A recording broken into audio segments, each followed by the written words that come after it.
Okay, so this is the first tutorial I'm going to do on the skull. Just going to do a couple of tutorials because there's quite a lot to talk about. So the skull consists of 22 bones, not including the ossicles of the ear, and these bones are connected by sutures. So on this model you can see these lines here on the skull. These are sutures, which are immovable fibrous joints which connect these bones together. So the skull consists of the cranium and the mandible. So the mandible is this lower jawbone, and the cranium is the rest of the skull. So the cranium can be divided into an upper part and a lower part. This tutorial will just be on the upper part of the skull. So the upper part contains the brain, and it's referred to as the calvaria. The lower part of the cranium is the facial skeleton, so all of this, and it's called the viscerocranium. So that will be my next tutorial. So you've got 6 bones which make up the calvaria: the frontal, parietal, temporal, occipital, sphenoid and ethmoid bones. So 6 bones.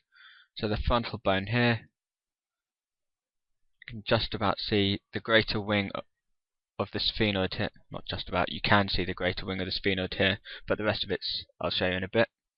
The parietal bone is this large bone, well, it's 2 bones. You've got 2 parietal bones on either side, which make up a lot of the side of the skull, and you've got 2 temporal bones on either side,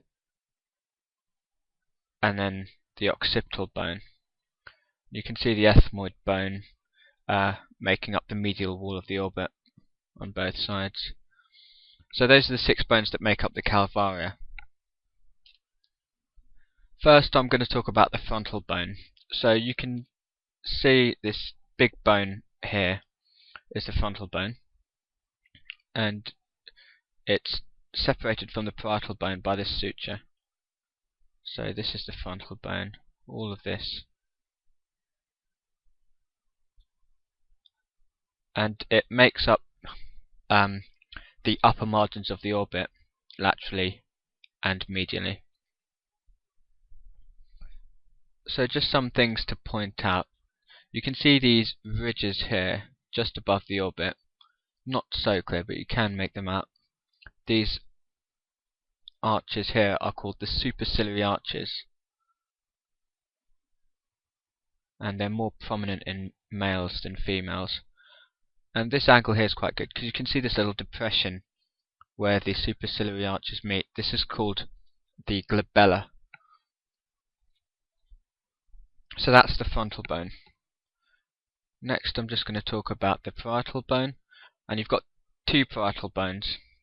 So you've got 2 parietal bones and 2 temporal bones. The rest are single bones. So the occipital, frontal, sphenoid and ethmoid are single bones. Parietal bones are paired, and temporal bones are paired on either side. So this big parietal bone makes up a lot of the lateral wall of the skull. And you can see at the front it articulates via this suture with the frontal bone, and posteriorly it articulates via this suture with the occipital bone. Inferiorly it articulates with the temporal bone via this suture, and it also articulates with the greater wing of the sphenoid via this suture. So I'll just show you from the top what that looks like. So you can see this suture down the sagittal plane, so it's called the sagittal suture, and the 2 parietal bones articulate via that. So those are the parietal bones, big bones on the side of the skull. So the next bone I'm going to talk about are the temporal bones, which, as I showed you before and explained, are on both sides. So the temporal bones, this bone here. And there's quite a few things to point out on the temporal bones.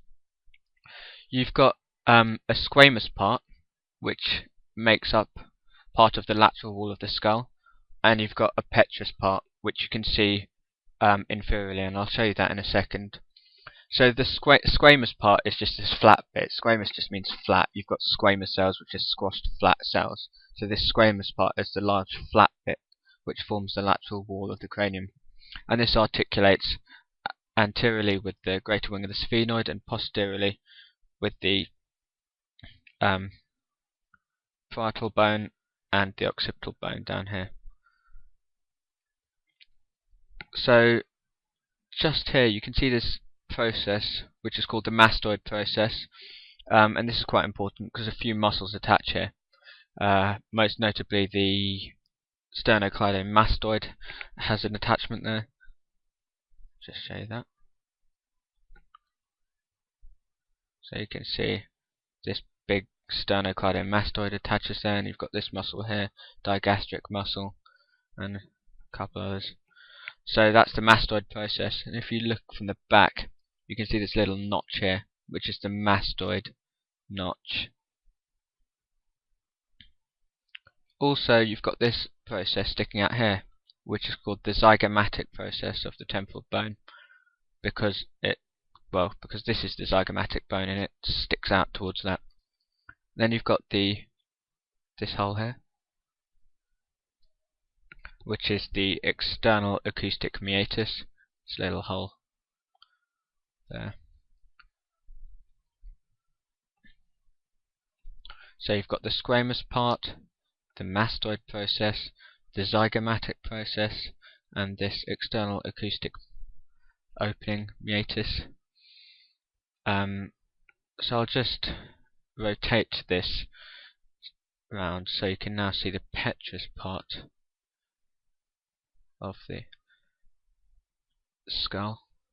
So the petrous part of the skull, well, if you just look at the temporal bone, you can see it runs all the way around here, and it's all of this bone here. So that's the mastoid process. You've also got this little pointy thing, which is the styloid process. So from the inferior view, from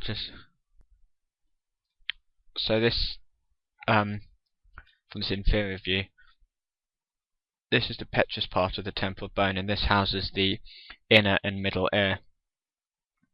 So just have a look at that rotating around. You can see exactly how the temporal bone works. So all this base of the temporal bone on the inferior aspect is the petrous part. The next bone I'm going to talk about is the sphenoid, and this bone confused me quite a bit when I was learning about it. So from this lateral view of the skull you can see the greater wing here, and you can see the greater wing on either side, but you've only got one sphenoid bone. The sphenoid connects in the middle via body, which you can't see here. I'll show you in a second. So the sphenoid, in the middle, it's got the body, it's got the greater wings, which you can see laterally from outside the skull, and it's got two lesser wings, which I'll show you, and you can see them from inside the skull, and then it's got two pterygoid processes inferiorly, which point downwards. So what you need to know about the sphenoid is that it consists of a body, two greater wings, two lesser wings, and two pterygoid processes. So the best way to show you it is, again, if you follow it as I rotate the skull inferiorly, you can just keep an eye on the greater wing here, and as I rotate it round, you still see the greater wing here.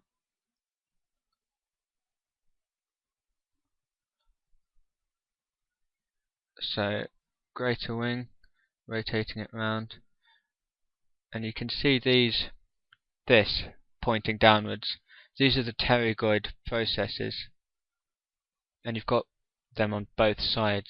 See here, the pterygoid processes sticking downwards. Greater wing, and then the pterygoid processes pointing downwards.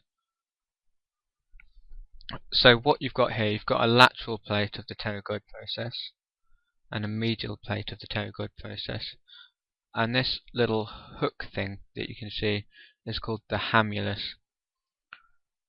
And in between pterygoid processes you've got the body, the body of the sphenoid, which I'll show you from an inside view.